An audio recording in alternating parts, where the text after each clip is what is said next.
প্ৰিয় দৰ্শক, চলিত বৰ্ষ ১২ আগষ্টৰ সূৰ্যগ্ৰহণটো বছৰৰ অন্যতম প্ৰত্যাশিত আকাশী পৰিঘটনা বুলি কোৱা হৈছে। কাৰণ ই হ'ব সম্পূৰ্ণ সূৰ্যগ্ৰহণ, যিটো গ্ৰীণলেণ্ড আইলেণ্ড, স্পেইন আৰু ইয়াৰ আশে-পাশে থকা অঞ্চলৰ কিছু অংশত দেখা যাব।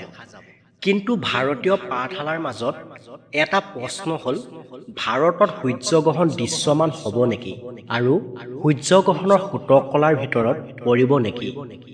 জ্যোতিষ বিজ্ঞান কৌতূহলৰ লগত বহু ভক্তই গ্ৰহণৰ সময়ত মন্দিৰ আচাৰ-ব্যৱহাৰ, উপাসনা, দান-বৰঙণি আৰু জ্যোতিষ ব্যাখ্যাৰ সম্পৰ্কে পৰম্পৰাগত হিন্দু বিশ্বাসৰ সন্ধান কৰিছে।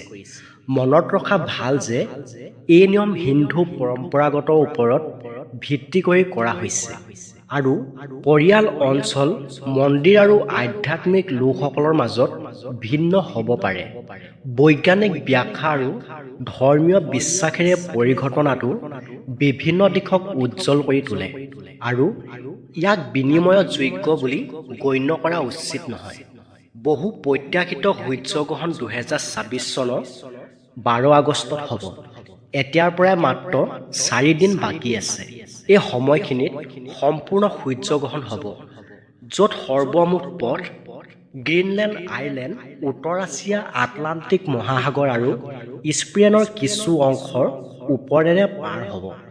কিন্তু ভাৰতীয় পাঠশালাৰ মাজত এটা গুৰুত্বপূৰ্ণ তথ্য আছে যে ভাৰতৰ পৰা সূৰ্যগ্ৰহণ দেখা নাযায়, কিয়নো ই সূৰ্য অস্তৰ পিছত স্থানীয়ভাৱে সংঘটিত হ'ব।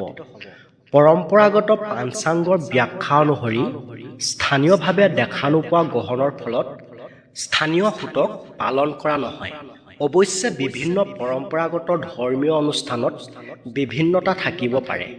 ইয়াত সূৰ্যগ্ৰহণ ২০২৬ৰ সম্পূৰ্ণ গাইড দিয়া হৈছে, য'ত সঠিক সময়, ভাৰতৰ দৃশ্যমানতা, সূতক কলা, পৰম্পৰাগত নিয়ম, ৰাশিৰ প্ৰভাৱ আৰু নিৰাপদ দৰ্শনৰ কিছু টিপছ অন্তৰ্ভুক্ত কৰা হৈছে। ২০২৬ চনৰ ১২ আগষ্ট বুধবাৰে সূৰ্যগ্ৰহণ হ'ব।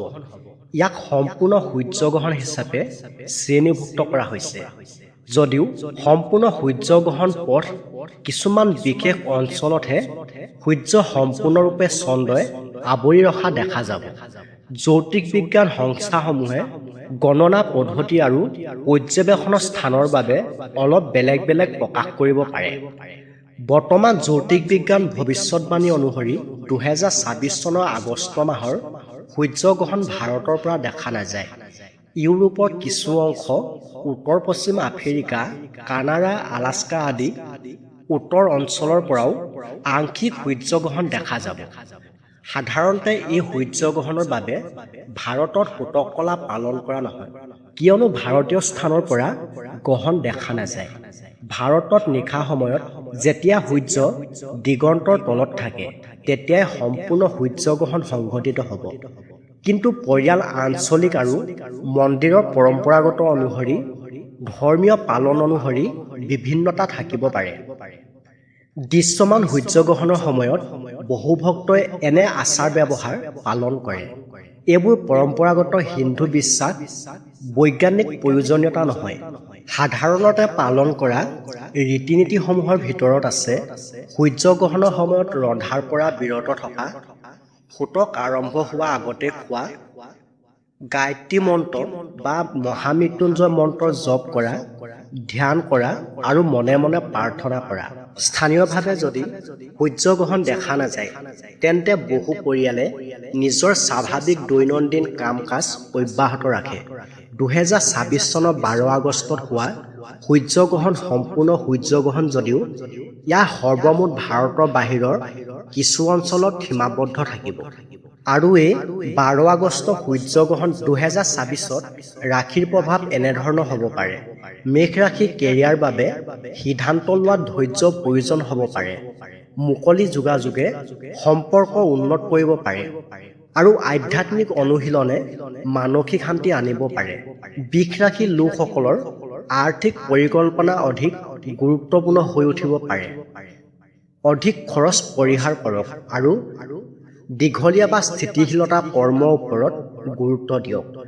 মিথুন ৰাশিৰ লোকসকলৰ নতুনকৈ কিবা এটা শিকাৰ সুযোগ আহিব পাৰে। সাধাৰণতে সাৱধানে কৰা সৰু বৰ সকলো কামেই ভাল ফল আৰু ব্যক্তিগত দুয়োটা সম্পৰ্কে শক্তিশালী হ'ব। কৰ্কট ৰাশি আৱেগিক ভাৰসাম্য বজাই ৰখাটো গুৰুত্বপূৰ্ণ হ'ব।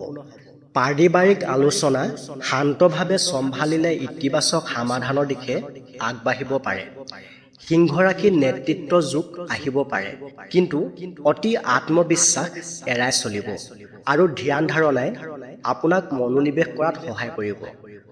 কন্যা ৰাশিৰ লোকসকলে কোনো নতুন কাম আৰম্ভ কৰাৰ আগতে চলি থকা কামবোৰ ভালকৈ কৰক। খৰখেদাকৈ লোৱা সিদ্ধান্ততকৈ বাস্তৱিক পৰিকল্পনাই ভাল ফলাফল দিব পাৰে। তুলা ৰাশিৰ বাবে পুৰণি ব্যক্তিসকলৰ সহায়ৰ প্ৰয়োজন হ'ব পাৰে আৰু আপোনাৰ দলীয় কাম কূটনীতিৰ জৰিয়তে কেৰিয়াৰত অগ্ৰগতি সম্ভৱ হ'ব। বৃশ্চিক ৰাশি এই সময়ত ৰূপান্তৰ আৰু আত্মপ্ৰতিফলনে প্ৰাধান্য লাভ কৰিব পাৰে। আৰ্থিক অনুশীলন লাভজনক বুলি প্ৰমাণিত হ'ব। ধনু ৰাশিৰ লোকসকলে ক্ৰমান্বয়ে ভ্ৰমণ বা শিক্ষাৰ সুযোগ আহিব পাৰে। গুৰুত্বপূৰ্ণ সিদ্ধান্তসমূহ সযতনে মূল্যায়ন কৰক। সময়ত এইবিলাকে আপোনাক আশা দিব পাৰে। মকৰ ৰাশি পেছাদাৰী দায়িত্ব বাঢ়িব পাৰে। কৰ্ম আৰু ব্যক্তিগত মংগলৰ মাজত ভাৰসাম্য বজাই ৰাখিলে সামগ্ৰিক উৎপাদনশীলতাই বৃদ্ধি পাব পাৰে। কুম্ভ ৰাশিৰ সৃষ্টিশীল চিন্তাই নতুন সুযোগৰ দুৱাৰ মুকলি কৰিব পাৰে। অলপ ধৈৰ্য্যৰে ঘৰৰ আন মানুহৰ ভাল পৰামৰ্শই সম্পৰ্ক উন্নত হ'ব। মীন ৰাশি আধ্যাত্মিক কাৰ্যকলাপ আৰু আত্মনিৰীক্ষণ বিশেষভাৱে অৰ্থপূৰ্ণ যেন লাগিব পাৰে। মানসিক স্থিৰতাই আপোনাক উন্নত সিদ্ধান্ত লোৱাত সহায় কৰিব পাৰে। সূৰ্যগ্ৰহণৰ সময়ত পৰম্পৰাগতভাৱে পৰামৰ্শ দিয়া প্ৰতিকাৰ 2026 চনৰ 12 আগষ্টত কৰ্কট ৰাশি সূৰ্যগ্ৰহণ আৰু বৌদ্ধিক জ্যোতিষত ইয়াৰ অৰ্থ হ'ল বৌদ্ধিক জ্যোতিষৰ দৃষ্টিকোণৰ পৰা 2026 চনৰ 12 আগষ্টত হোৱা সূৰ্যগ্ৰহণ কৰ্কট ৰাশি আৰু অৰ্শলেখ নক্ষত্ৰৰ সৈতে জড়িত আছে। কৰ্কট ৰাশি ছন্দ আৱেগ, ঘৰ, পৰিয়াল, নিৰাপত্তা আৰু ভাৰসাম্য জীৱনৰ সৈতে জড়িত, আনহাতে পৰম্পৰাগতভাৱে তীব্ৰতাৰে মানসিক গভীৰতা, উপলব্ধি, মুক্তি আদিৰ সৈতে জড়িত। এই প্ৰকৃতিৰ গাঁথনিয়ে হয়তো আৱেগিক আৰ্হি, পাৰিবাৰিক বিষয়, নিচা, অভ্যন্তৰীণ নিৰাপত্তা আৰু প্ৰকৃতিৰ স্থিৰতা কিহৰ দ্বাৰা গঠিত এই বিষয়ে পুনৰ মূল্যায়ন কৰাৰ প্ৰয়োজনীয়তাই বিশেষ চিন্তা কৰি থকা লোকসকলৰ বাবে গ্ৰহণটো বিশেষভাৱে আকৰ্ষণীয় কৰি তুলিব পাৰে। ধন্যবাদ।